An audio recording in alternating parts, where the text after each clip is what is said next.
Video examen número 4. Farmacoterapia en odontología.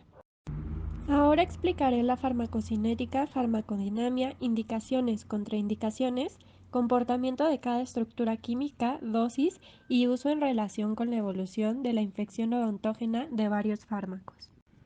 Iniciaré con los macrólidos, antibióticos que se usan a menudo para tratar infecciones en personas que son alérgicas a las penicilinas. Los macrólidos impiden que las bacterias produzcan las proteínas que necesitan para crecer y multiplicarse.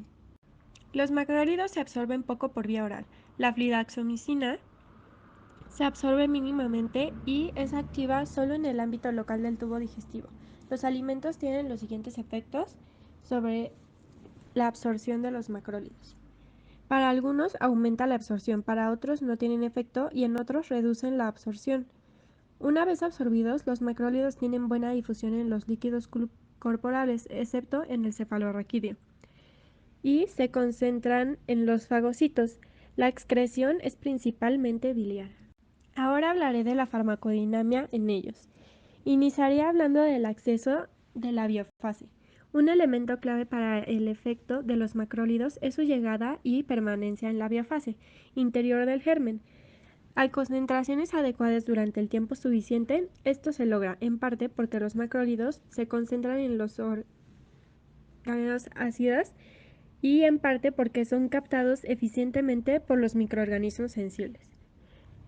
La interacción macrólido-ribosoma tapa el túnel de salida del péptido naciente, con lo cual produce inhibición del crecimiento de la cadena polipéptica y alteración del ensamblaje de las subunidades mayores no armadas y posterior degradación del RNA 23S. Sin embargo, los macrólidos no provocan el desarmado de las subunidades ya formadas y funcionantes.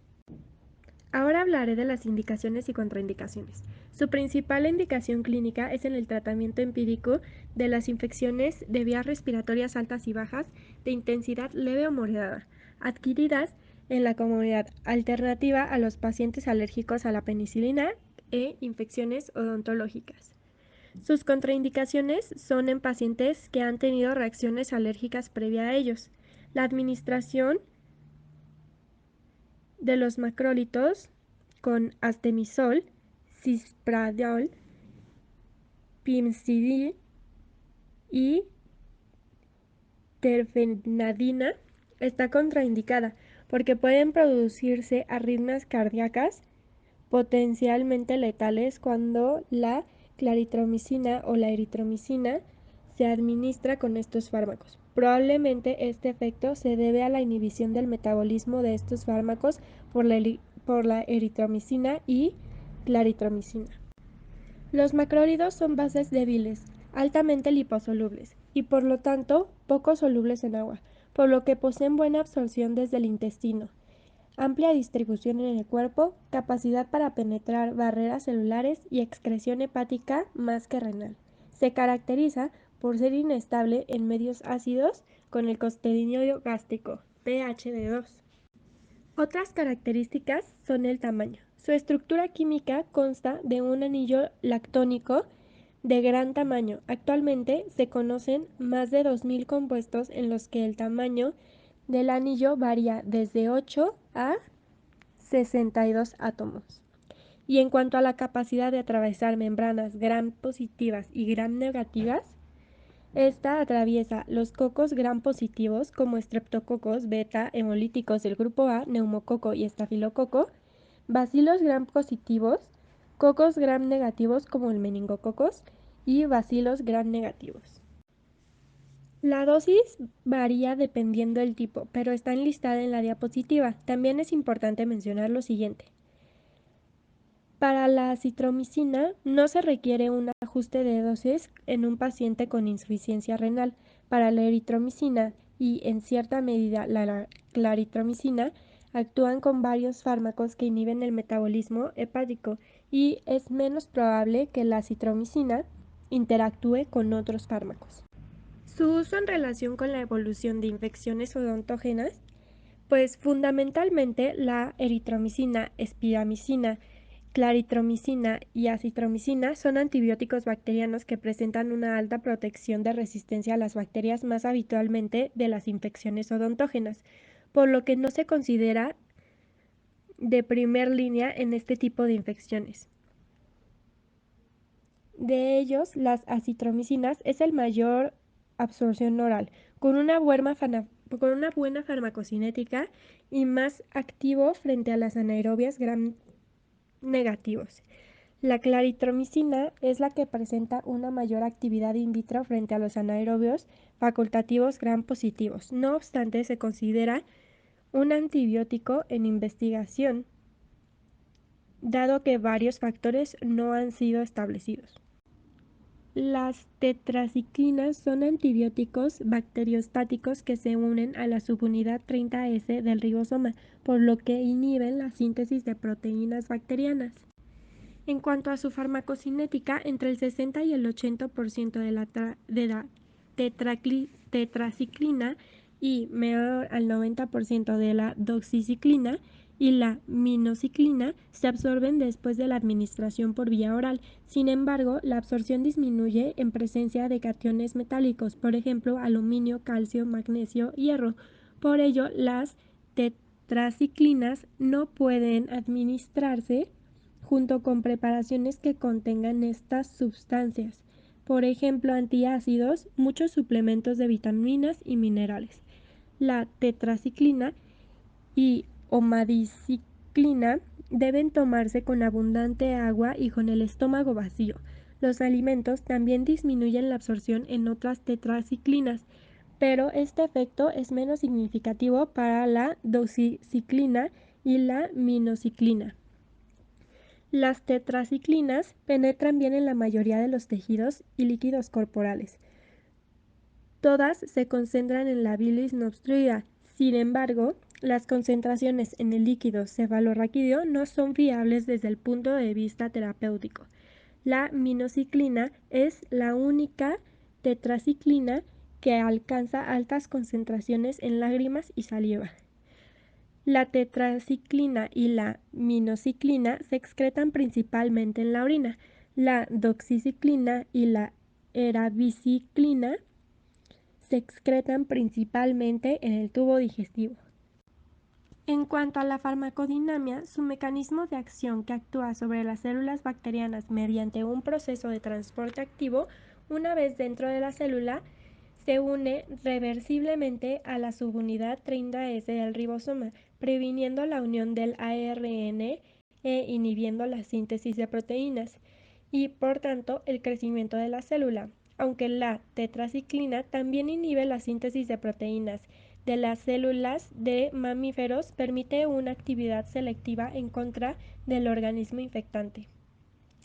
La tetraciclina no tiene efecto en la fertilidad cuando es administrada en la dieta de ratas hembras o macho en una ingesta diaria de 25 veces la dosis en humanos. Las tetraciclinas son activas contra las infecciones enlistadas en la diapositiva. Algunos Streptococcus aureus resisten la meticiclina, entre un 5 y 10% de las cepas de neumococos y muchos Streptococcus beta hemolíticos del grupo A son resistentes, así como muchos patógenos urinarios bacilares gram negativos y gonococos productores de penicilinas. Las tetraciclinas están contraindicadas en los pacientes que han tenido reacciones alérgicas a ellos. Los niños menores que 8 años, excepto a veces para enfermedades graves como la fiebre maculosa de las montañas rocosas, cuando el beneficio supera el potencial riesgo. En cuanto al comportamiento de la estructura química, es la tetraciclina núcleo naftesen carboxamídico con carácter anfotérico. Su nombre se origina por tener en su estructura 4 anillos bencénicos funcionados. Los diferentes representantes de este grupo se diferencian entre sí por los radicales que contiene el grupo químico básico. Todas las tetraciclinas poseen un núcleo de estructura tetracíclica lineal compuesta de 4 anillos funcionados. Todos forman complejos quelantes con distintos cationes como calcio, magnesio o hierro, lo que los hace insolubles en agua y dificultan su absorción. La tetraciclina es efectiva contra bacterias gram positivas como Streptococcus, gram negativas como Bruselas, espiroquetas. Esto explica su uso para combatir infecciones de la piel, como el acné, infecciones urogenitales, como la sífilis, e infecciones gastrointestinales, como la cólera, la bronquitis, infecciones respiratorias y tifus. Por sus efectos adversos, actualmente es un antibiótico de segunda elección. La presentación de la tetraciclina es en cápsulas para tomar por vía oral. Por lo general se toman de 2 a 4 veces al día. Se deben tomar con el estómago vacío y al menos 1 hora o 2 después de comer o de refaccionar. Beba un vaso de agua completo en cada dosis de tetraciclina. La dosis depende del padecimiento, que está enlistado en la diapositiva, pero es importante mencionar sobre su uso en pacientes con insuficiencia renal. La dosis total deberá de disminuirse mediante la reducción de la dosis individual recomendada y o extender los intervalos de tiempo de ingesta de la dosis. En el tratamiento de infecciones estreptocócicas, la dosis terapéutica de tetraciclinas debe administrarse por lo menos durante 10 días. En cuanto a su uso en relaciones con evolución de infección odontógena, podemos decir lo siguiente: bacteriostáticos de amplio espectro, de ellos minociclina y doxiciclina son los que poseen mejor actividad sobre las bacterias anaerobias, pero cada vez más limitada como consecuencia del aumento en los niveles de resistencia. Por ello, ninguno debe ser considerado fármaco de primera elección en las infecciones odontógenas. La más utilizada es la doxiciclina, sobre todo en algunos casos de periodontitis, donde predomina la especie Actinobacillus actinomycetemcomatans. Su uso no se recomienda durante el embarazo, lactancia y en niños menores de 13 años por su alta afinidad por el tejido óseo y dental. También se ha descrito la enfermedad de la aplicación tópica de gel de minociclina en la fase aguda de la periodontitis, fase en la que predominan las bacterias Bacteroides forcidus y Porphyromonas gingivalis. Ahora pasaremos a hablar del trimethoprim sulfametoxazol. Este es un medicamento que se utiliza para tratar infecciones producidas por bacterias. En pacientes trasplantados se utiliza como profilaxis para evitar una infección, ya que los pacientes inmunosuprimidos son más propensos a sufrir infecciones. En cuanto a su farmacocinética, se absorbe bien por vía oral y se excreta en la orina. Tiene una vida media de unas 11 horas en el plasma y penetra bien en los tejidos y líquidos corporales, incluso en el líquido cefalorraquídeo. Se concentra en el tejido prostático.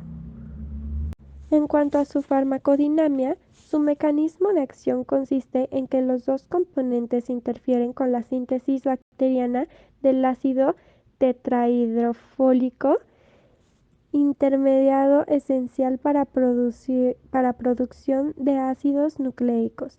Las bacterias sensibles son las que requieren sintetizar el ácido P-aminobenzoico. La acción de las sulfas es antagonizada por el PABA y las sustancias similares procreína y tetraglicina. En cuanto a sus indicaciones y contraindicaciones, son activos contra un amplio espectro de bacterias gram positivas, incluso algunos cepas de Staphylococcus aureus resistentes a la meticiclina. Un amplio espectro de bacterias gram negativas, los protozoos de las especies Schistoisospora y Cyclospora, y el hongo Pneumocystis jirovecii, especialmente útil para prostatitis bacteriana crónica, profilaxis y tratamiento de infecciones urinarias en pacientes alérgicos a las sulfamidas. Las contraindicaciones son la deficiencia de forato, la disfunción hepática y la insuficiencia renal. En cuanto al comportamiento de la estructura química, ambas moléculas son pequeñas. La trimetoprima y la combinación de trimetoprina y sulfametoxanol son eficaces contra muchas bacterias gram positivas y bacterias gram negativas, incluyendo bacterias sensibles que son resistentes a otros antibióticos como Staphylococcus aureus, resistentes a meticiclina y algunos protozoos y hongos. El uso conjunto de estos mejora la efectividad en ambos antibióticos. Su administración es por vía oral y la dosificación es cada 12 horas. En infecciones agudas deberá administrarse sulfametoxazol y trimetoprim durante al menos 5 días o hasta que el paciente no muestre síntomas por 2 días mínimo. Si no es evidente una mejoría clínica tras 7 días de terapia, deberá reevaluarse al paciente. No se recomienda la administración de nasales cuando el aclaramiento de la creatinina es menor de 15 ml por minuto, al menos que existan facilidades para hemodiálisis. La ingestión de líquidos debe ser suficiente para mantener el volumen de orina de menos de 1200 a 1500 ml al día en adultos. Las sulfamidas deben tomarse con un vaso lleno, 240 ml de agua, con el estómago vacío.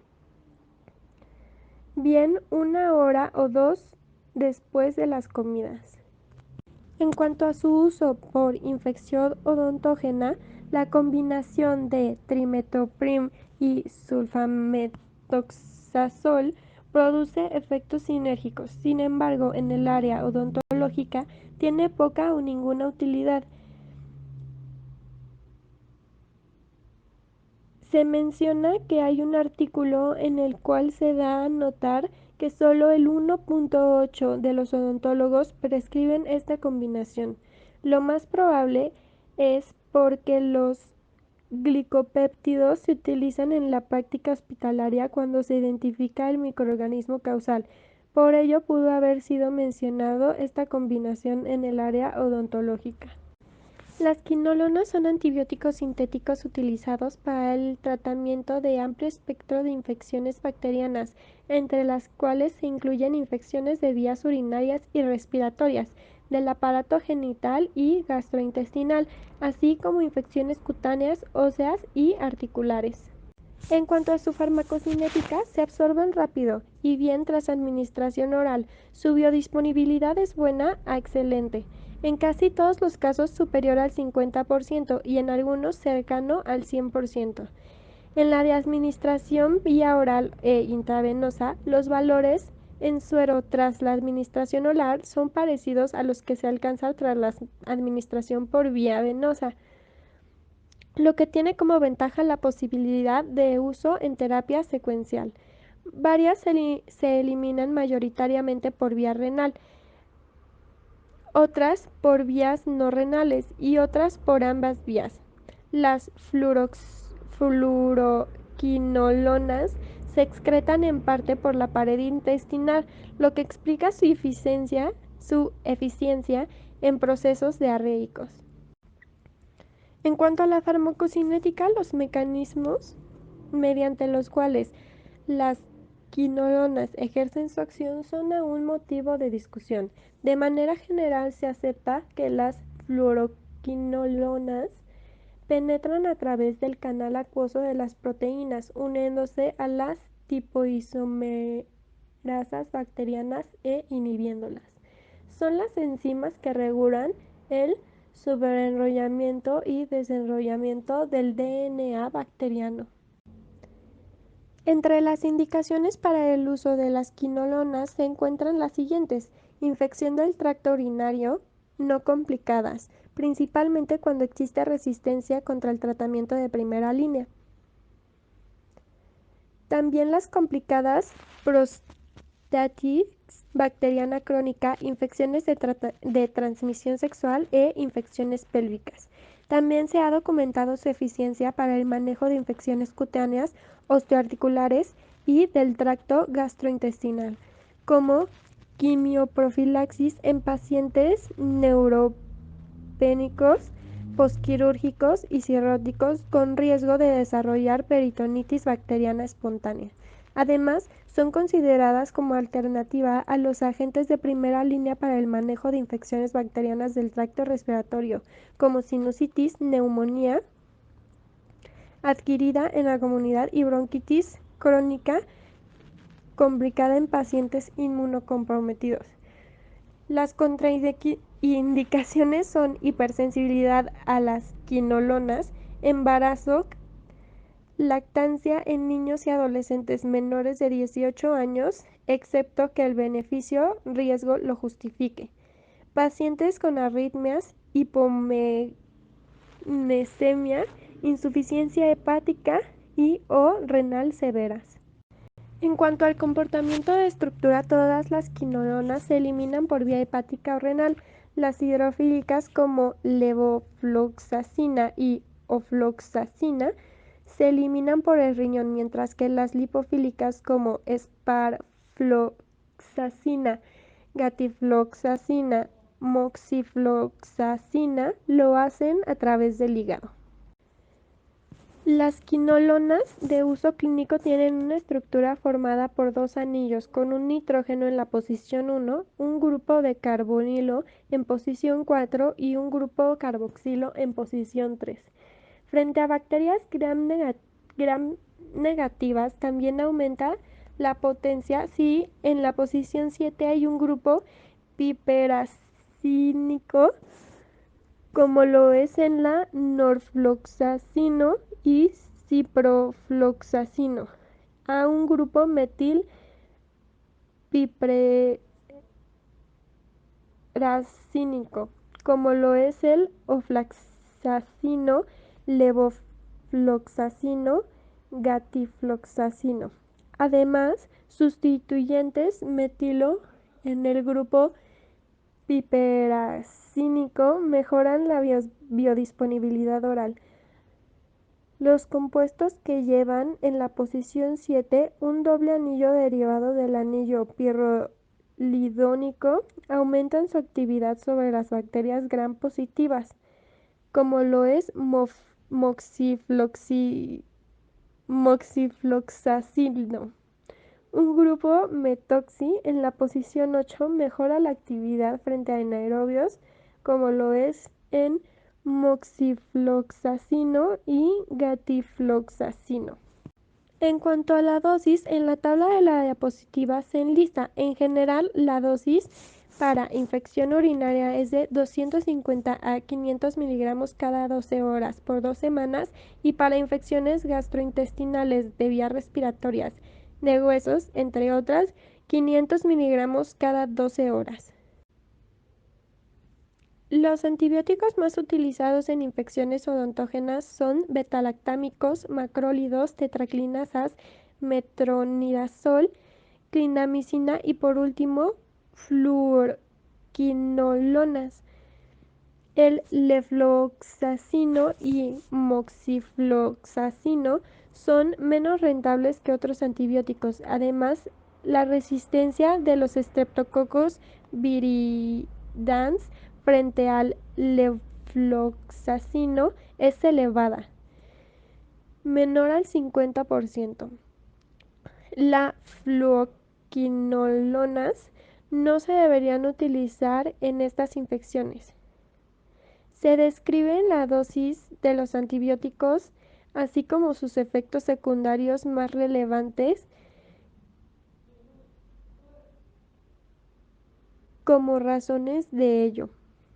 En cuanto a la dosificación y duración del tratamiento, no existen ciertos criterios establecidos sobre una base de evidencia científica, recomendándose en general altas dosis, debido al aumento de la CMI durante periodos de tiempo relativamente cortos, entre 7 y 10 días. Así, por ejemplo, la amoxicilina con ácido clavulánico se recomienda en dosis de 875 sobre 125 miligramos cada 8 horas o 2000 sobre 125 miligramos cada 12 horas, con abandono progresivo de la 500 sobre 125 miligramos sobre 8 horas y la clindamicina de 300 a 600 miligramos cada 8 horas.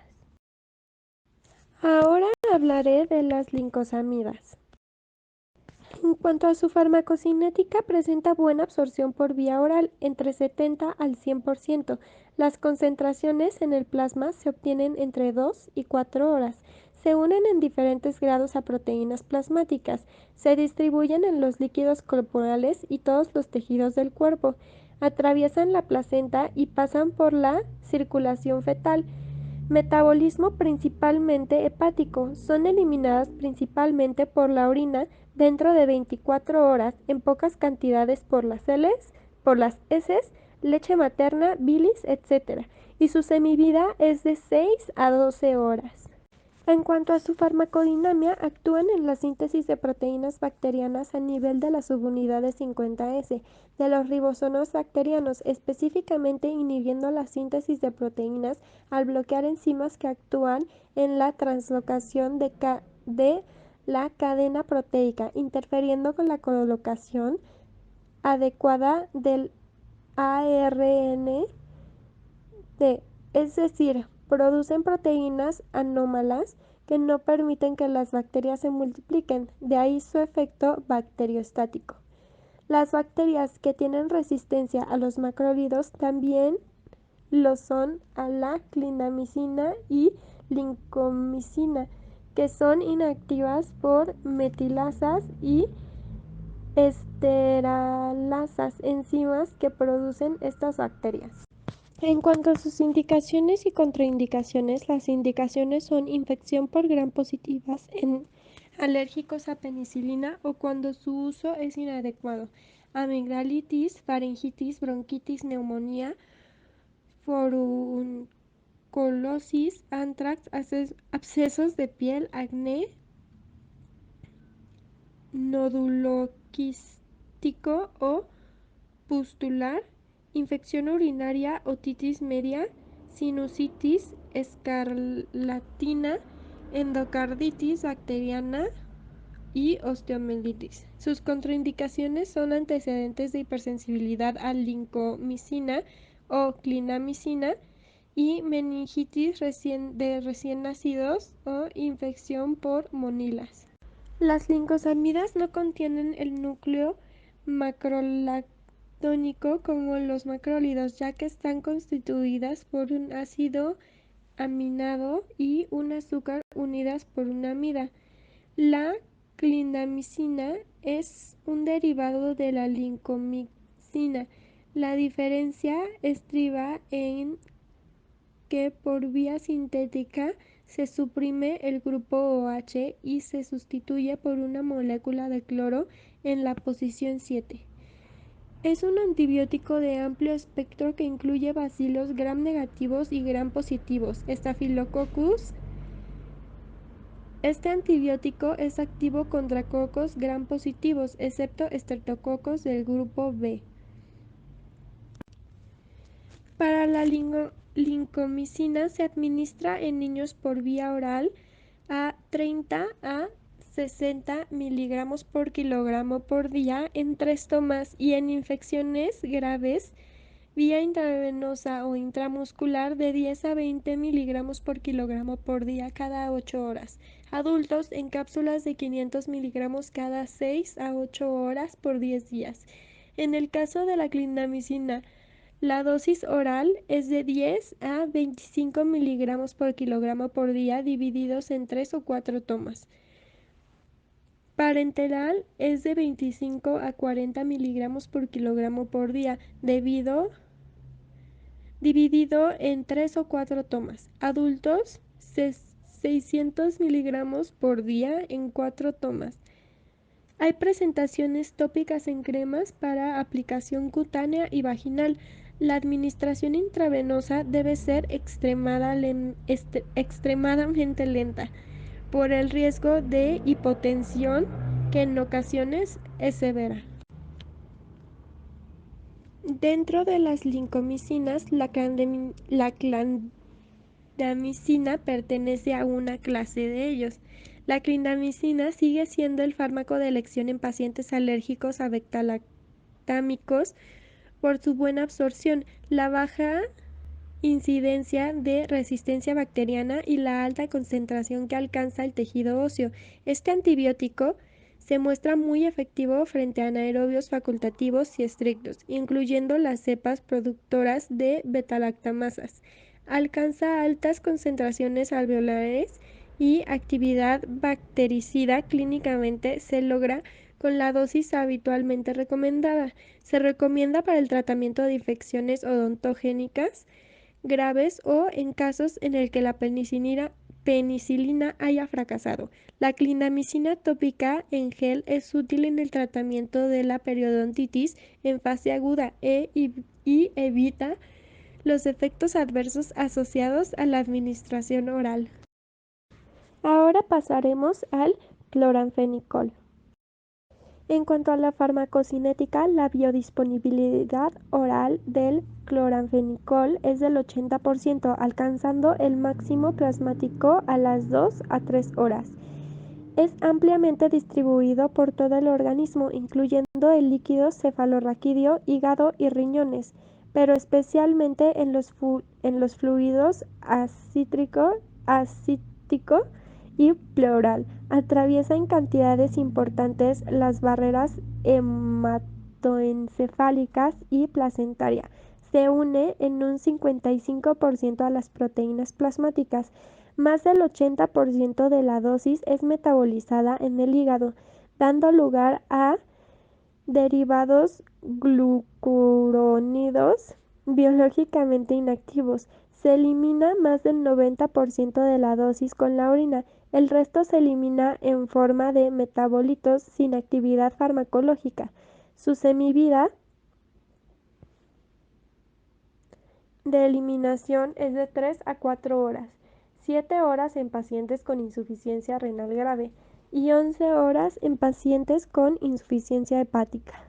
Por otro lado, en su farmacodinamia, el succionato de cloranfenicol debe ser hidrolizado a cloranfenicol en el organismo antes de que pueda ejercer su acción antibacteriana. El antibiótico inhibe la síntesis de proteínas, bloqueando la actividad de la enzima peptidil transferasa al unirse a la subunidad 50S del ribosoma, evitando la formación del enlace peptídico.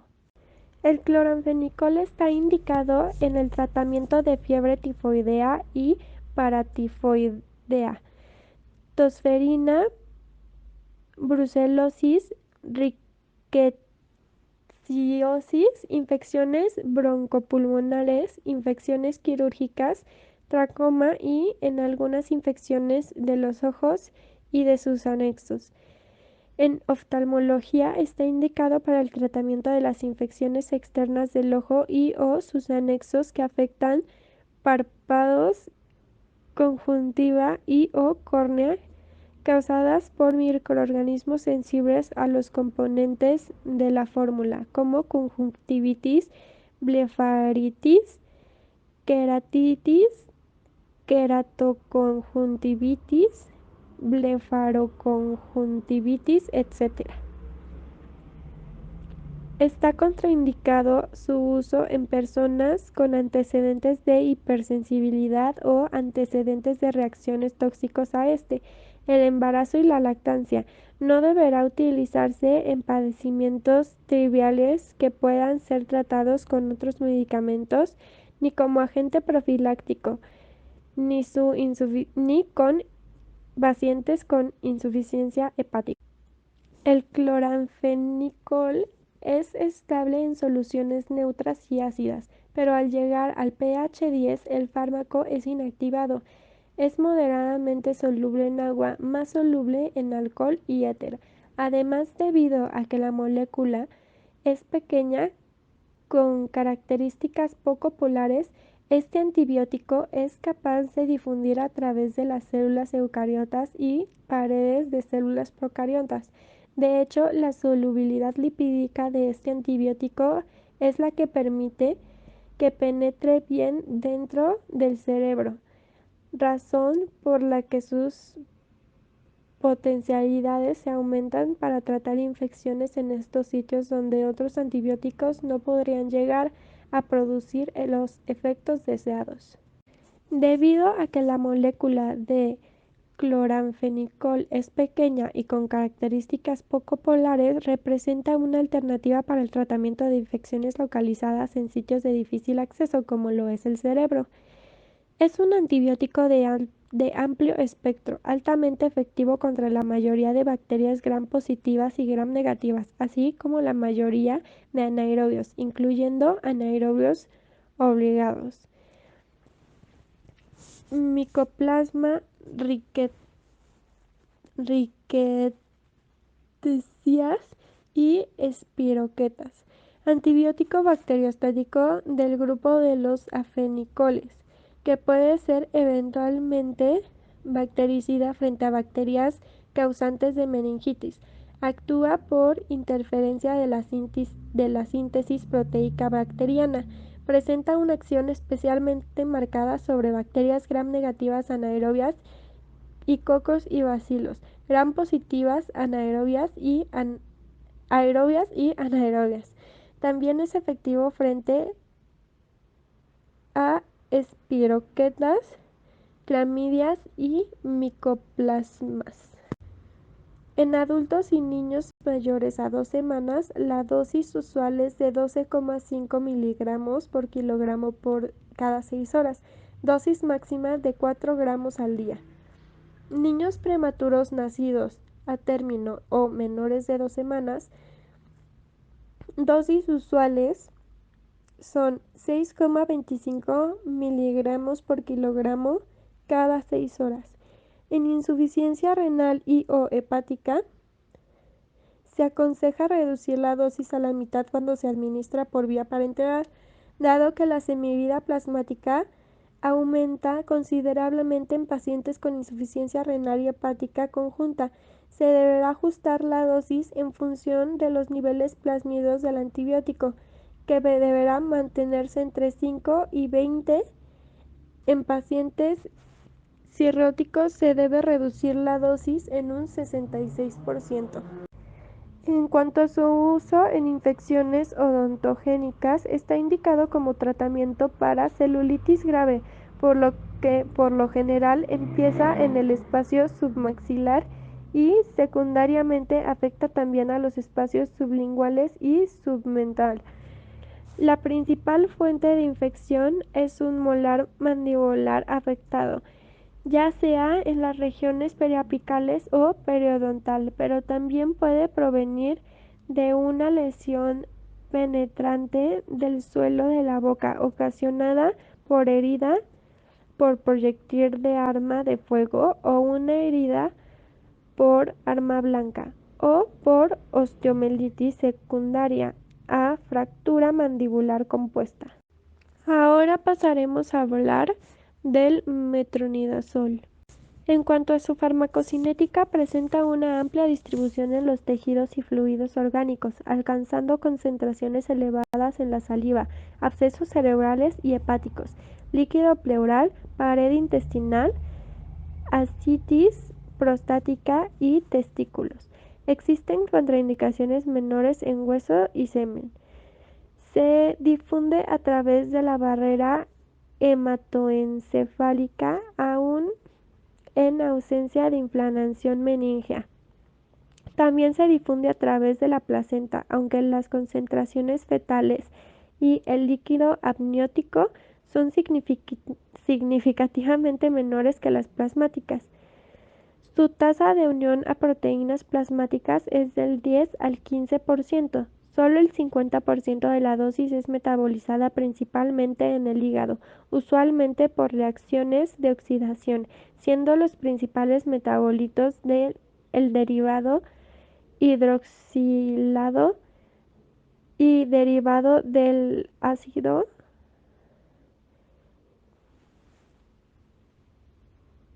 El metabolito hidroxilado es responsable del 30% de la actividad farmacológica del metronidazol. Se excreta en la orina del 75 al 85% y en heces del 15 al 30%. Por otro lado, en su farmacodinámica, el metronidazol es un profármaco convertido en los siguientes organismos anaeróbicos por las enzimas redox y piruvato ferrodoxina oxidorreductasa. El grupo nitro del metronidazol es reducido químicamente por la ferrodoxina o por un mecanismo análogo, y los productos de la reacción son los responsables de desestabilizar la estructura helicoidea del ADN, inhibiendo así la síntesis de ácidos nucleicos y por consiguiente de proteínas. El metronidazol es captado por bacterias anaeróbicas y protozoos sensibles por la razón de la capacidad de estos microorganismos de reducir intercelularmente el metronidazol a su forma activa. También se ha visto que genera un efecto citotóxico al promover la formación de radicales libres dentro de la bacteria cuando se reduce a su forma activa. Sus indicaciones son en Streptococcus, infecciones ginecológicas como endometritis, abscesos tubováricos, serpingitis producidas por bacteroides, incluyendo al grupo B fragilis y Clostridium. Infecciones óseas articulares causadas por bacteroides, infecciones del tracto respiratorio inferior como epiema, abscesos pulmonares, neumonías producidos por bacteroides, septicemia bacteriana, endocarditis, tratamiento de infecciones bacterianas graves por anaerobias susceptibles, infecciones anaeróbicas y anaerobias mixtas que podrán utilizar conjuntamente como un antimicrobiano para la infección anaeróbica. Es eficaz en infecciones bacteroides fragilis, resistente a la clindamicina, cloranfenicol y fenilicina. Se usa también como profilaxis de infecciones posoperatorias, especialmente en cirugía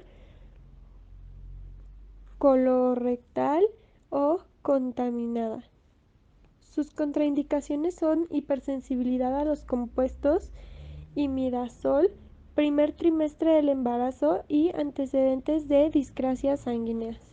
Acerca de su comportamiento químico, su comportamiento obtenido para la solubilidad el metronidazol se disuelve en función del tiempo de equilibrio. Se presume que la molécula en cuestión posee un alto grado de hidrofobicidad. El metronidazol es efectivo tanto frente a las células en fase de división como en las células en reposo, debido a su mecanismo de acción, bajo peso molecular y unión a proteínas muy baja. El metronidazol es muy eficaz como antimicrobiano y prácticamente no induce resistencia.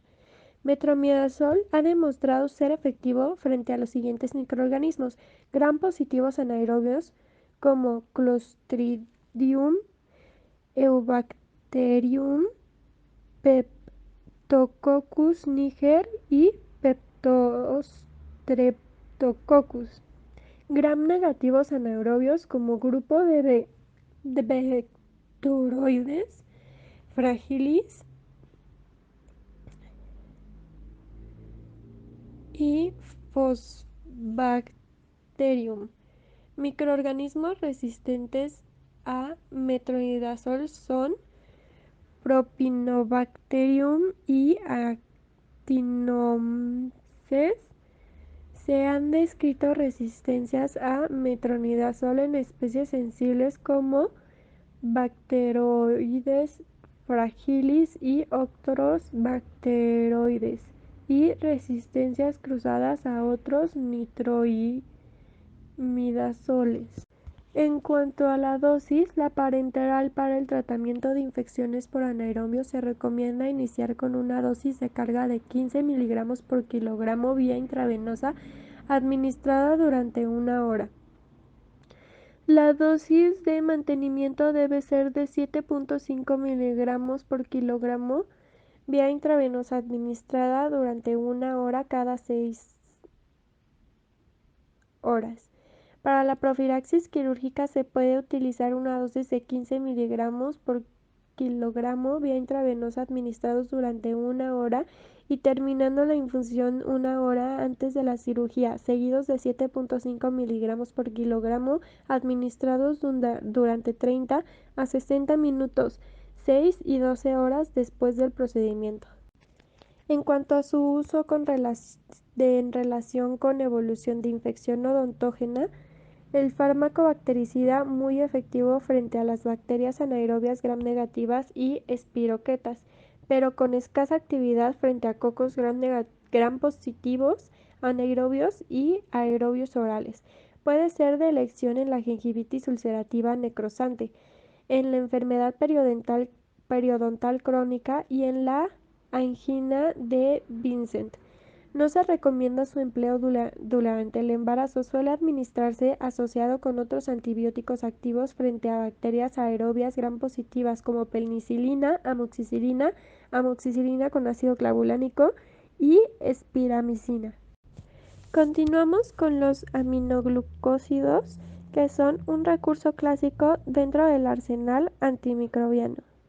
En cuanto a su farmacocinética, se absorben poco por vía oral, pero se absorben bien en el peritoneo, la cavidad pleural y las articulaciones, y en la piel sin revestimiento epidérmico. Se distribuyen bien en los líquidos extracelulares, pero no en el humor vítreo, el líquido cefalorraquídeo, las secreciones respiratorias y la bilis. Los aminoglucósidos se excretan por filtración glomerular y tienen una semivida sérica de 2 a 3 horas. Esta vida media aumenta exponencialmente con la disminución de la tasa de filtración glomerular, por ejemplo, en la insuficiencia renal o en pacientes de edad avanzada. Hablando de su farmacodinamia, los aminoglucósidos son bactericidas rápidos. Su mecanismo de acción es la inhibición de la síntesis proteica por acción directa sobre los ribosomas. Alteran la unión del RNA mensajero al ribosoma y modifican la lectura del código genético. Alteran también la membrana citoplasmática y la gradiente electroquímica. La resistencia microbiana se adquiere mediante 3 mecanismos principales: inactivación enzimática del aminoglucósido por interferencia de la captura mediante una impermeabilización de la membrana o producción de enzimas que inactivan directamente los aminoglucósidos, y también por cambios en los sitios de unión ribosomales. En cuanto a sus indicaciones, los aminoglucósidos se indican en infecciones sistémicas graves producidas por bacilos aerobios gram negativos susceptibles, particularmente útil en infecciones nosocomiales graves producidas por microorganismos resistentes a gentamicina y tobramicina. Contraindicada en casos de hipersensibilidad a aminoglucósidos, infección renal, botulismo, miastenia grave, parkinsonismo durante el embarazo y la lactancia. Sin embargo, en todos estos casos debe considerarse la relación de riesgo-beneficio. Antes y periódicamente durante su administración debe evaluarse las funciones renales, vestibular y auditiva. Los ancianos y los recién nacidos son más susceptibles a los efectos tóxicos. Manténgase un buen estado de hidratación adecuado a fin de disminuir el riesgo de lesión renal. No se recomienda su administración simultánea con otros medicamentos capaces de afectar la función auditiva: ácido hetacrínico, manitol, furosemida o renal, como anfotericina B, vancomicina, cisplatino y ciclosporina, entre otros. En cuanto a su comportamiento de cada estructura química, son compuestos que contienen un azucaraminado ligado a un anillo aminociclitol por enlaces glucosídicos. Todos son policationes y sus propiedades farmacocinéticas dependen en gran parte de su polaridad. La actividad antimicrobiana de los aminoglucósidos es favorecida en medios de pH alcalino y reducida en medios de pH ácido, con potencial redox anaeróbico y iones de calcio, que son factores comunes en los sitios de infección, como pueden ser los abscesos. Se ha planteado clásicamente que la penetración celular de la molécula de aminoglucósidos a través de la membrana externa de bacterias gram negativas es por porinas. Sin embargo, no existe consenso sobre este aspecto, ya que algunos autores señalan la existencia de otros mecanismos, principalmente debido al tamaño que presentan estas moléculas. Este activo es activo contra casi todos los bacilos anaerobios gram negativos de la comunidad, incluyendo Pseudomonas aeruginosa y casi todas las cepas de Serratina y Proteus. Asimismo, es bactericida para casi todas las cepas de Klebsiella, Enterobacter y Escherichia coli, resistentes a gentamicina y tobramicina.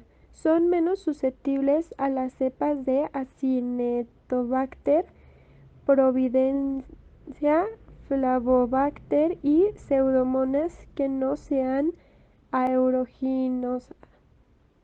En general, tienen poca actividad contra microorganismos anaerobios y bactericidas facultativas en condiciones de anaerobiosis.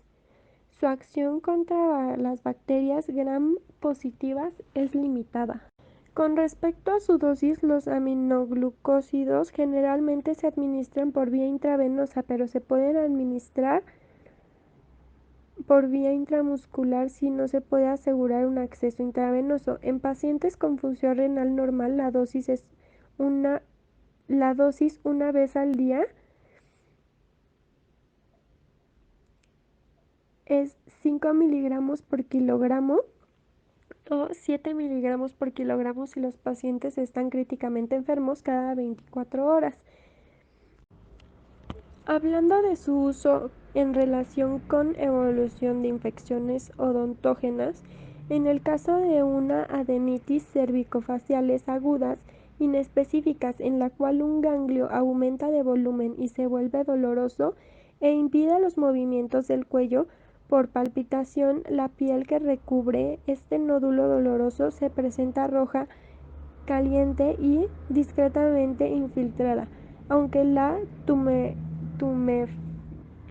tumefacción continúa siendo móvil sobre los planos profundos. Esta fase no supura puede evolucionar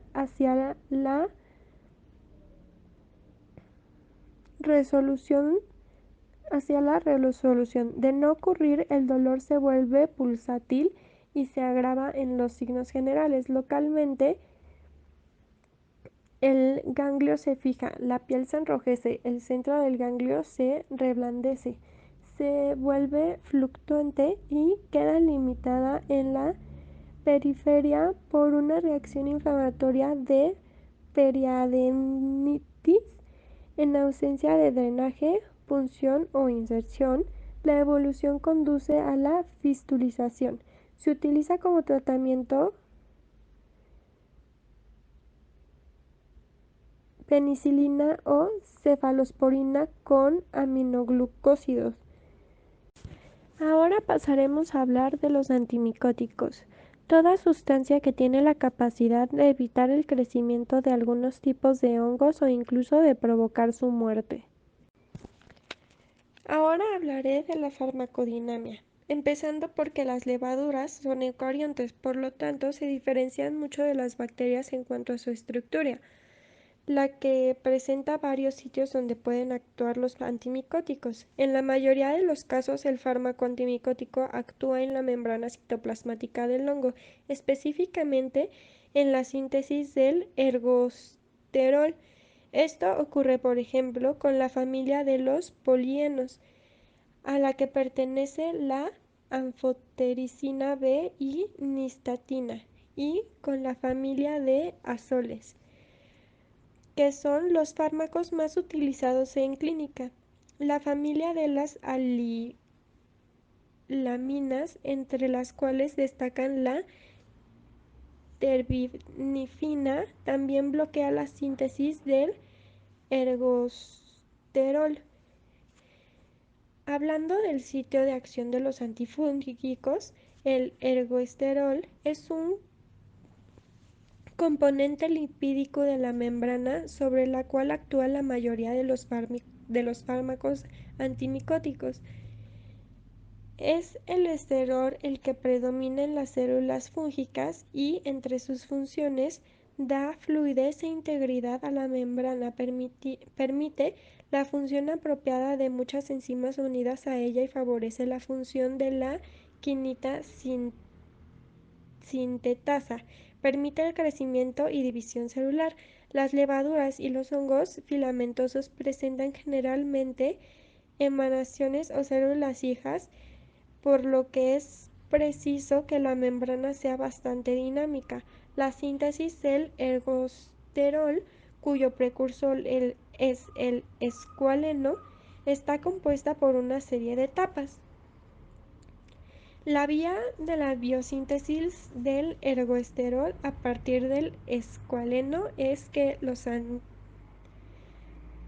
los antimicóticos como los azoles y la amorfina, que se utiliza mucho en micosis de uña como tratamiento tópico, actúan en ciertas etapas de esta síntesis del ergosterol, inhibiendo específicamente algunas enzimas, por ejemplo las alilaminas, bloqueando la escualeno epoxidasa, y los azoles bloqueando la 14-alfa lanosterol desmetilasa.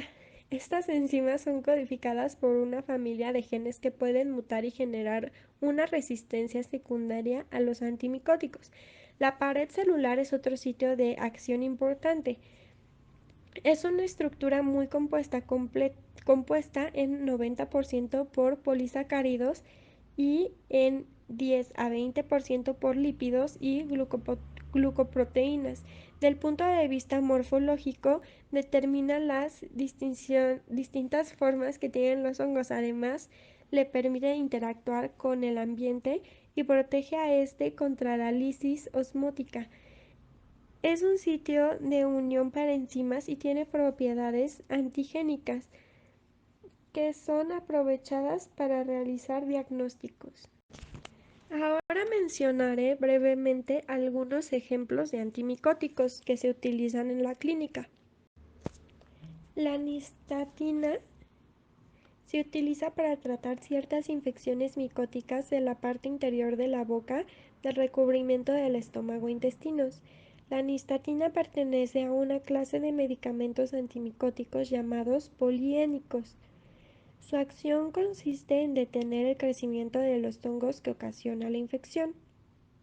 La nistatina es un medicamento antifúngico o antimicótico que sirve como tratamiento de diversas especies de infecciones causadas por un hongo llamado Cándida.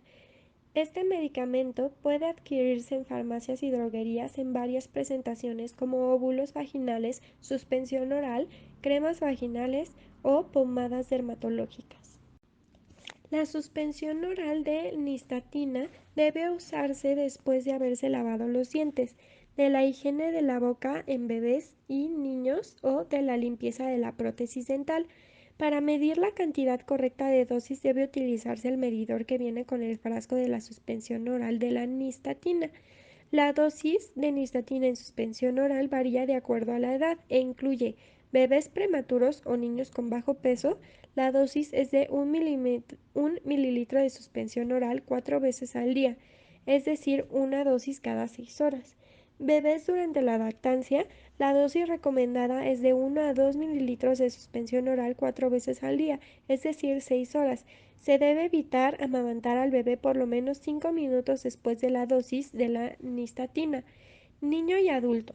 La dosis es de 1 a 6 mililitros de suspensión oral 4 veces al día.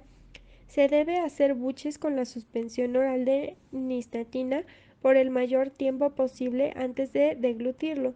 Y en los bebés y lactantes se debe aplicar la mitad de la dosis correspondiente en cada lado de la boca. Es importante agitar el frasco de la suspensión antes de utilizar para mezclar sus componentes y tener el efecto esperado en el tratamiento. Después de que desaparezcan los síntomas, se debe continuar tomándolo por 2 días más para evitar recurrencia. El clotrimazol es un antifúngico, medicamento que se emplea para tratar infecciones producidas por hongos. Este medicamento está indicado en el tratamiento de infecciones superficiales de la piel, tiña de pie, o sea, pie de atleta, tiña de manos, tiña de cuerpo y tiña lingual. Ingual, o sea, de las ingles, pityriasis versicolor, tiña versicolor, malanditis candidiástica, inflamación del glande y candiditis vulvovaginal. Cursa con picor acompañado generalmente de un aumento en el flujo vaginal, inflamación de la mucosa vaginal y zona vulvar, ardor y sensación de quemazón al orinar. Para aplicarse se debe limpiar la zona afectada a fondo antes de la aplicación del medicamento. La dosis recomendada es aplicar una fina capa de crema sobre la zona afectada y las zonas de alrededor, realizando un ligero masaje hasta su completa absorción, de 2 a 3 veces al día. Una tira de crema de aproximadamente 2 centímetros es suficiente para tratar un área del tamaño de la mano, dorso y palma. Como orientación, 2 centímetros equivale a la longitud de la última falange del dedo índice. La crema de ketoconazol se usa para tratar la tinea corporis, tiña corporal, infección fúngica de la piel que causa salpullido, erupciones en la piel, escamoso rojizo en diferentes partes del cuerpo, tiña cruris, tiña crurar o ingual, infección fúngica de la piel en zona de la ingle o las nalgas. Tiene tinea pedis, pie de atleta, infección fúngica de la piel en los pies y entre los dedos de los pies. Tiña versicolor, o sea, tiña Versicolor, infección fúngica que provoca manchas de color marrón o amarilla claro en el tórax, espalda, brazos, piernas o cuello, e infecciones por levadura de la piel. Los profesionales de la salud deben usar las tabletas de ketoconazol solamente para tratar infecciones fúngicas graves, en caso de que no exista otras terapias antifúngicas. El ketoconazol en tabletas está indicado para tratar infecciones graves causadas por hongos y debe utilizarse solamente en caso de que no exista otra terapia o en el caso de que el paciente no la tolere. El medicamento se elimina los hongos o evita que crezcan. Se aplica de 3 a 4 veces al día por 3 o 4 semanas. Itraconazol en cápsulas se usa para tratar infecciones micóticas de los pulmones que se pueden propagar en todo el cuerpo. Las tabletas de itraconazol también se usan para tratar infecciones micóticas de las uñas. Las tabletas y cápsulas de itraconazol se usan para tratar infecciones micóticas de las uñas de los pies. La solución oral se usa para tratar candidiasis en la boca y garganta o el esófago, tubo que conecta la garganta al estómago. El itraconazol pertenece a una clase de antimicóticos llamados triazoles. Funciona retrasando el crecimiento de los hongos que causan la infección. Su vida media es de 30 a 64 horas. El tratamiento suele durar 15 días. La presentación de la inyección de anfotericina B es en polvo sólido para convertirlo en una solución y luego un médico o enfermero la inyectará por vía venosa. Por lo general, la inyección de anfotericina B se inyecta lentamente por vía intravenosa durante un periodo de 2 a 6 horas. Una vez al día, antes de recibir su primera dosis, puede recibir una dosis de prueba de 20 a 30 minutos para ver si puede tolerar el medicamento. La duración de su tratamiento depende de su salud general, cómo tolera el medicamento y el tipo de infección que tenga. La inyección se usa para tratar infecciones micóticas graves y potencialmente mortales. La inyección está dentro de una clase de medicamentos llamados antimicóticos. Funciona retrasando el crecimiento de los hongos que causan la infección. Ahora hablaré de los antivirales. Los antivirales son una clase de medicamentos utilizados para tratar el virus. Los virus no pueden reproducirse por sí mismos, por lo que para sobrevivir buscan células sanas en el cuerpo humano y las utilizan para hacer copias de sí mismos. Los antivirales interrumpen este proceso al evitar que los virus ingresen a las células sanas, se multipliquen o escapen de las células infectadas. Son compuestos químicos capaces de identificar partes de la estructura de un virus, habitualmente proteínas virales, que pueden ser debilitadas y con ello se altera la multiplicación de este agente. Así, la infección se acaba o se hace más tenue. Los antivirales pueden aliviar los síntomas y ayudar a sentirse mejor rápidamente. Cuanto antes se administren, mayor es su efecto en el proceso de recuperación. Asimismo, pueden prevenir complicaciones graves derivadas de esta infección. Aciclovir se usa para reducir el dolor y acelerar la curación de las heridas o ampollas en las personas que tienen varicela, herpes zóster y aquellas que tienen por primera vez o vuelven a tener brotes de herpes genital. El aciclovir también se usa a veces para prevenir los brotes de herpes genital en las personas que están infectadas por el virus. El aciclovir se encuentra en una clase de medicamentos antivirales llamado análogos de nucleósidos sintéticos. Actúa al detener la propagación del virus del herpes en el cuerpo. Este medicamento no cura el herpes genital y no puede prevenir su transmisión a otras personas. Pero hablaremos más del aciclovir bucal, que se usa para tratar el herpes labial en el rostro o en los labios. La presentación del aciclovir bucal es en una tableta de liberación retardada para aplicar en la encía superior de la boca. La tableta bucal de liberación retardada usualmente se aplica con un dedo seco en el transcurso de 1 hora después de que aparezcan los síntomas del fuego labial, o sea, picazón, enrojecimiento, ardor o escozor, pero antes de que aparezca el fuego labial. Usualmente es una única dosis. El valaciclovir se usa para tratar los herpes zóster.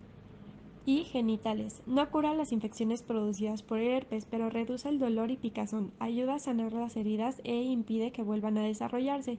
El balaciclovir viene envasado en forma de tabletas para tomar por vía oral. Se toma por lo general cada 8 horas, 3 veces al día, durante 7 días para tratar los herpes zóster. Para tratar los herpes genitales se toma 2 veces al día durante 5 días. Ahora hablaré de la cándida. Para empezar debemos saber lo que es. Infección fúngica ocasionada por el hongo de la cándida que se presenta generalmente en la piel o las membranas mucosas. Las infecciones por cándida afectan de distintas maneras distintas partes del cuerpo. El Muyet o candidiasis oral es una infección por hongos que causa manchas blancas en la boca. La esofagitis por cándida es Muyet que se disemina hacia el esófago, provocando dolor o dificultad para tragar. También existen las infecciones vaginales por cándida, lo que causa vaginitis, las infecciones en la piel por cándida causando picazón y erupciones cutáneas.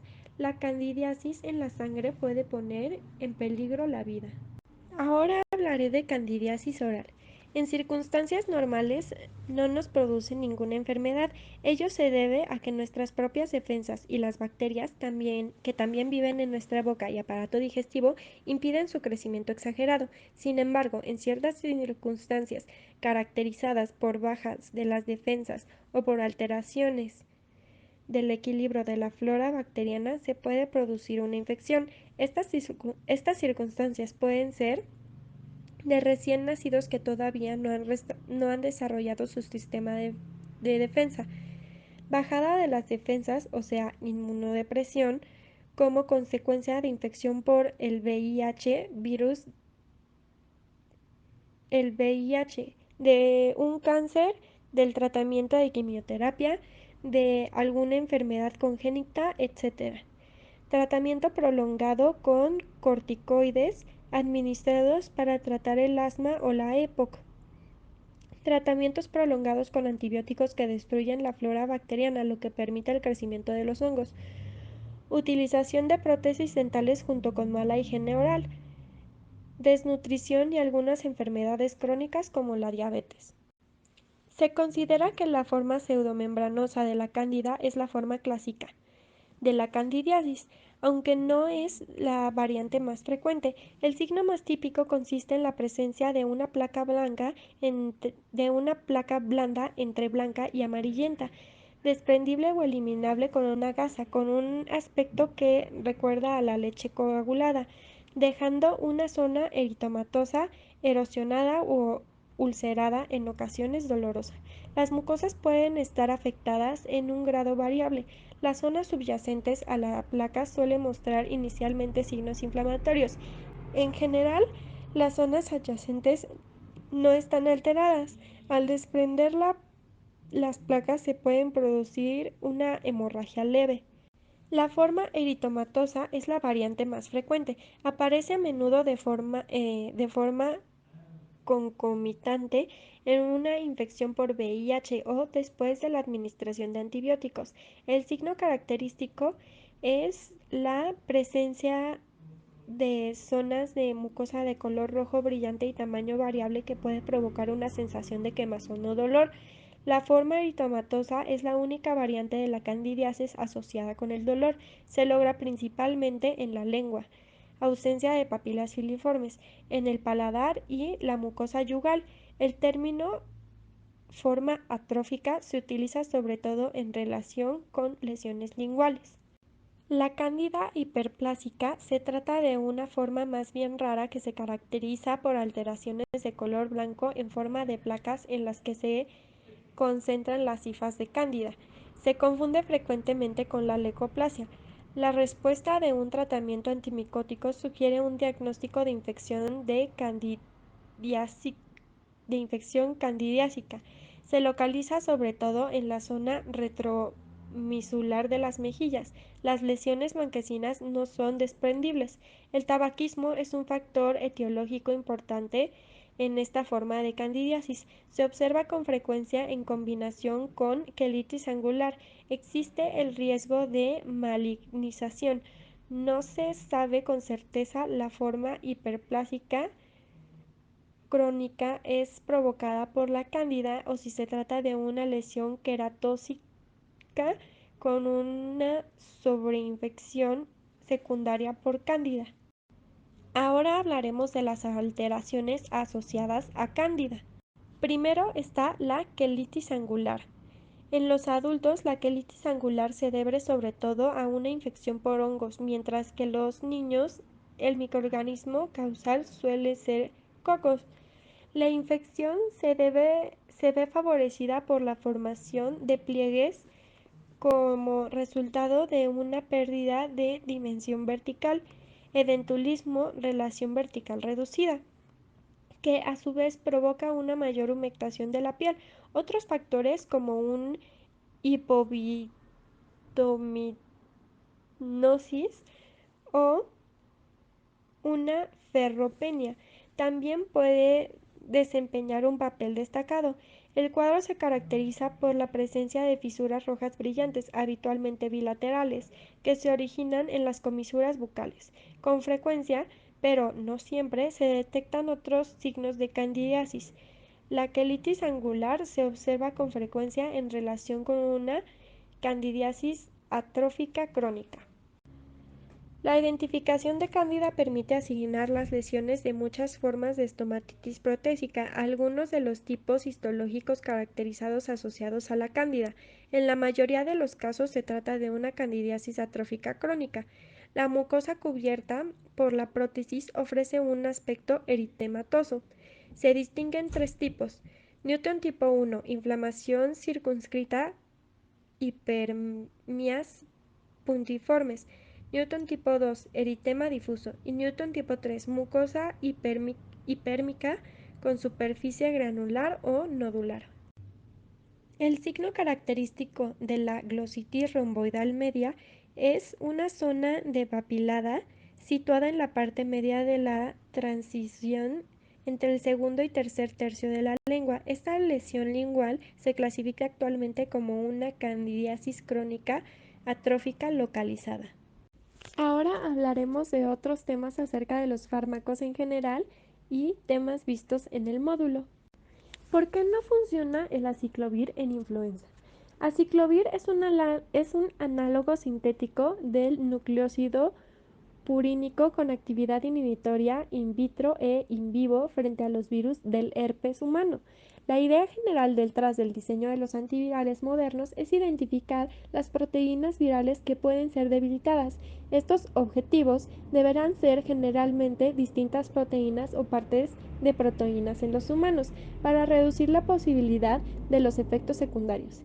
El zanamivir actúa al inhibir los subtipos de neuramidácidas descritos para el virus de influenza A y B. Aciclovir, por otro lado, es un análogo acíclico de nucleósidos neutral desoxiguanosina con actividad antiviral limitada a virus herpes. Medicamentos y beber alcohol. La mezcla de alcohol con ciertos medicamentos puede provocar náuseas, vómitos, dolor de cabeza, letargo, desmayos o pérdida de la coordinación. También podría ponerse en riesgo el sufrir hemorragias internas, problemas del corazón, dificultades respiratorias. Además de estos peligros, el alcohol puede disminuir la acción terapéutica del medicamento e inclusive hasta anularla por completo y convertirlo así en algo dañino o tóxico para el cuerpo. Algunos medicamentos, incluidos muchos analgésicos de mayor uso y remedios para la tos, el resfrío y las alergias, contienen más de un compuesto químico que podían interactuar negativamente con el alcohol. En general, las mujeres corren mayor riesgo que los hombres de desarrollar problemas con el alcohol.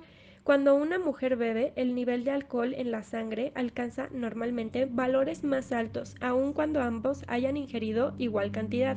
Esto se debe a que el cuerpo de la mujer suele tener menos agua que el del hombre, dado a que el alcohol se mezcla con el agua del cuerpo. Una cantidad determinada de alcohol alcanza mayor concentración en el cuerpo de la mujer que en el del hombre. Como resultado, la mujer es más susceptible a sufrir daños en órganos como hígado a causa del alcohol. Las personas mayores particularmente corren más riesgo de sufrir reacciones adversas debido a la interacción entre alcohol y los medicamentos. El proceso de envejecimiento disminuye la velocidad con la que el cuerpo metaboliza el alcohol, por lo que este permanece en el sistema por más tiempo. Usualmente son las personas mayores quienes toman medicamentos que pueden interactuar con el alcohol. De hecho, por lo general toman más de uno. Los productos finales de la glucosilación avanzada son moléculas bioactivas implicadas en el proceso de envejecimiento celular, aterosclerosis y daño vascular. Los productos finales de la glucólisis avanzada se generan a partir de dos fuentes. La primera es exógena a través de los alimentos, especialmente de origen animal cuando son producidos en altas temperaturas. La fuente endógena se produce en aquellas personas sometidas a niveles de glucosa crónica elevados, como es el caso de la diabetes mellitus 2. Los AGEs se relacionan con alteraciones metabólicas y daños micro y macrovasculares, neurológicos y endoteliales, entre otros, los cuales implican el desarrollo de retinopatías, neuropatías y las enfermedades cardíacas y cerebrovasculares, y principalmente de nefropatía diabética. En este video se presentan varias patologías, en el cual presentaremos cuál sería el fármaco de elección en cada una de ellas. El antimicótico de elección en la cándida bucal sería la nistatina, que es un medicamento antifúngico o antimicótico que sirve como tratamiento de diversas especies de infecciones causadas por el hongo llamado cándida, aunque también la solución oral de itraconazol líquido se usa para tratar candidiasis de la boca y garganta o el esófago. El antiviral de elección en herpes labial genital sería el aciclovir. La crema de aciclovir se usa para tratar herpes labial, ampollas de la fiebre causada por un virus llamado herpes simple, en la cara o los labios. El ungüento de aciclovir se usa para tratar los primeros brotes de herpes genital, infección causada por el virus de la herpes que esporádicamente provoca lesiones genitales y en el recto, y para tratar ciertos tipos de lesiones causadas por el virus de herpes simple en personas con sistemas inmunitarios débiles. Pertenece a una clase de medicamentos llamados antivirales. El antiviral de elección para el zóster sería el baciclovir. El herpes zóster es una erupción cutánea y dolorosa. Es causada por el virus varicela zoster, un miembro de la familia del virus del herpes. Este es un virus que también ocasiona la varicela. No existe cura para el herpes zóster, pero si se lo trata sin demora con antivirales recetados por el médico, se puede acelerar la recuperación y reducir el riesgo de complicaciones. El valaciclovir se usa para tratar los herpes zóster. No cura la infección producida por herpes, pero reduce el dolor y picación y ayuda a sanar las heridas e impide que vuelva a desarrollarse. Pero también se puede usar el aciclovir, que se usa para reducir el dolor y aceleración de la cura de heridas o ampollas. El antibiótico de elección en infección en vías urinarias sería el trimetoprim sulfametoxazol. Generalmente, los antibióticos son el tratamiento de primera línea para las infecciones de vías urinarias. Los medicamentos que te receten en el tiempo de uso dependen del estado de salud del paciente y del tipo de bacteria que se encuentra en la orina. Uno de los medicamentos que suele recomendarse para las infecciones simples de las vías urinarias es el trimetoprima sulfametoxazol. Ahora se presentarán 4 fotografías de patologías en donde deberemos hablar sobre el diagnóstico, procedimiento y fármaco que se debe tener en cada una de ellas. Tenemos la fotografía número 1 en la diapositiva. El diagnóstico que daría es herpes simple tipo 1, debido a las vesículas. Con el cuestionario y revisión general del paciente, vería si presenta fiebre, malestar en general, cansancio y dolor neuropático, e indagaría los antecedentes y hábitos del paciente para confirmar. En cuanto al procedimiento que se debe tomar no es específico, pero Se le puede recomendar al paciente aplicar una compresa. Un trapo húmedo o frío para reducir el enrojecimiento ayuda a eliminar las costras y promover la cicatrización. O probar con una compresa tibia en las ampollas para aliviar el dolor. El fármaco sería aciclovir. Las infecciones por el virus del herpes simple, denominadas habitualmente herpes, pueden deberse al virus de herpes simple tipo 1, VHS1, o al virus de herpes simple tipo 2, VHS2. El VHS1 se transmite principalmente por contacto boca a boca y causa infecciones en boca o a su alrededor, el herpes labial. Sin embargo, el VHS1 también puede transmitirse en la zona genital por el contacto bucogenital. El aciclovir es conocido como un antiviral, en especial en casos de herpes. En la fotografía número 2, el diagnóstico sería alveolitis seca, debido a que la cavidad se muestra algo inflamada y que es la complicación más frecuente que surge en las extracciones dentales. Confirmaría si es que mi paciente presenta dolor intenso. Esta es una ostitis localizada provocada por la ausencia o pérdida protectora del coágulo alveolar, con la que las paredes alveolares quedan expuestas. En cuanto al procedimiento, en el momento de la exploración, si es necesario, realizaría una limpieza superficial de la zona para retirar posibles restos o partículas. También se le debe explicar al paciente la limpieza de la zona con una jeringa y suelo fisiológico. Se puede rellenar la cavidad con medicamentos o en gel o en pasta, y vendajes con medicamentos. Esto puede aliviar el dolor de forma relativamente rápida. La gravedad del dolor y otros síntomas determinan si es necesario un cambio de vendaje y con qué frecuencia los apósitos locales conteniendo analgésicos pueden mejorar el cuadro. Es preciso cambiarlos diariamente. El tratamiento consiste en disminuir el dolor con AINES y o analgésicos. De acción central. Recomiendo el uso de ketorolaco de 30 miligramos como dosis inicial, seguido de dosis oral de 10 miligramos cada 6 horas, condicionado al dolor. En cuanto a los antibióticos, su uso no está recomendado a menos que el paciente esté inmunocomprometido o si existe el riesgo de desarrollar osteomielitis. En la fotografía número 3, debido a la hinchazón difusa en la cara, en uno de los lados, sin tener un punto concreto y enrojecimiento de la cara, mi diagnóstico sería celulitis odontógena. Confirmaría si el paciente presenta calor en la zona afectada, fiebre y malestar en general. La celulitis odontógena se produce cuando las bacterias que están causando la infección de la boca migran al tejido subcutáneo y lo inundan de pus. Este suele ocurrir cuando la dolencia ya está muy desarrollada, por lo que es normal haber sentido algún síntoma previamente como dolor e hinchazón en la zona afectada. La celulitis odontógena se origina por la evolución infecciosa de uno o más dientes, incluso por infecciones graves en las encías. Las causas más comunes que acaban derivando este problema son infección producida por caries, infecciones periodontales crónicas, lesiones con necrosis pulpar, inducción de bacteria por una mala higiene al realizar la endodoncia, pericoronaritis, granuloma o quiste periapical, infecciones causadas por dientes retenidos, traumas y contusiones en dientes que causen algún tipo de fisura, y así que el procedimiento sería diagnosticar y tratar la causa adyacente. Tras una fase de tratamiento farmacológico, procedería a curar la causa que ha generado la celulitis.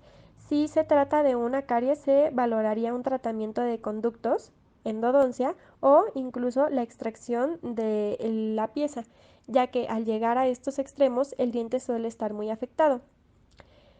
Al estar causada por una infección bacteriana, el tratamiento para la celulitis odontógena es a base de antibióticos. El principal y más urgente es evitar que ésta se extienda y pueda poner en peligro a la persona. El tratamiento para la celulitis infecciosa generalmente se inicia con el uso de antibióticos orales como clindamicina o cefalexina durante 10 a 21 días. Para finalizar en la fotografía número 4, debido al enrojecimiento de la mucosa en contacto con la prótesis aunado a la inflamación de la mucosa está bien delimitada, mi diagnóstico sería estomatitis protésica. puede deberse a productos del metabolismo de la placa bacteriana adherida a la prótesis, el efecto lesivo permanente del haciendo deficiente y la inestabilidad de la prótesis, a una candidiasis de la mucosa o una reacción alérgica a los materiales protésicos. De todos los factores, el más directamente relacionado con la estomatitis protésica es la presencia de especies de cándida que está presente en la cavidad oral del 25 al 50%. En caso de sospecha de una estomatitis protésica provocada por placa, sacaría la prótesis y le mostraría al paciente los depósitos de placa que tiene. Realizaría una limpieza junto con él, un pulido profesional a la prótesis y la mucosa que se encuentre en contacto con la prótesis se debe cepillar y masajear diario de forma atraumática con un cepillo muy suave y limpiar las zonas afectadas con un pañuelo de papel, un con un pañuelo de papel empapado en solución salina. Si sospecho de cándida, recetaría nistatina de 6 mililitros suspensión oral 4 veces al día para después agendar una cita de revisión. El artículo para este video examen es de la revista Nature. Se titula Early and Fast Race of Mesozoic Ocean Giants, lo que se traduce como rápido y temprano ascenso de los gigantes oceánicos del Mesozoico. Vivimos, aunque no lo creamos, en una época de gigantes oceánicos. Las ballenas azules, las ballenas francas, los cachalotes y las orcas de hoy en día son solo depredadores marinos extremadamente grandes. Cada uno de ellos representa los ejemplos de mayor tamaño de sus respectivos linajes. En particular, el gigantismo de las ballenas parece ser un fenómeno relativamente reciente, que solo ha evolucionado en los últimos millones de años, lo que es solo una fracción de su historia evolutiva total. La pregunta es, ¿este retraso en el aumento del gigantismo es válido para los gigantes oceánicos en otras especies del pasado? Después de todo, docenas de linajes de reptiles y mamíferos han invadido el ecosistema oceánico durante los últimos 300 millones de años, y los vertebrados del tamaño de una ballena han evolucionado muchas veces. En el artículo se describe una especie muy grande de Asiosaurios Symbopodulus joncorum de las rocas del Triásico medio temprano de Nevada, que parece ser el primer gigante oceánico.